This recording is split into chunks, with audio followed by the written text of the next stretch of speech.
நீ நல்ல டெவலப் ஆவ. தொழில் நல்ல முன்னேற்றம் இருக்கும்.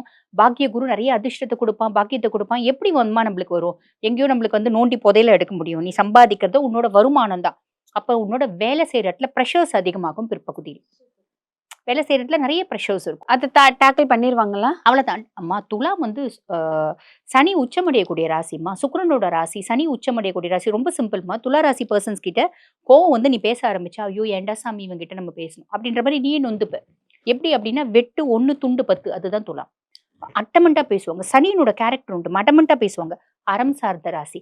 சனிக்கு பயங்கர பேசக்கூடிய தன்மை அப்படின்றது உண்டு. பியாண்ட் தட் நெறைய வந்து துலாம் வந்து பார்த்தீங்கன்னா, இந்த நீதி அரசர்களா, வழக்கறிஞர்களா இருப்பாங்க. சனி உச்சமடையக்கூடிய ராசி அப்படின்றதுனால. நியாயஸ்தர்கள்லாம் அதிகமா இருக்கக்கூடியது அந்த துலாம் அந்த ராசிகள். சிம்பலே நீங்க ஆமா, பார்க்கலாம்லம்மா. தராசு. தராசு. நான் தராசு. எப்பயுமே யாரா இருந்தாலும் நான் கரெக்ட்டா இருப்பேன். அப்படின்ற பெர்சனாலிட்டீஸ். கோவம் வந்துச்சுன்னா பயங்கரமா பேசுவாங்க. அதே மாரி அவங்களுக்கு ஈகை தன்மை அப்படின்றதும் உண்டு.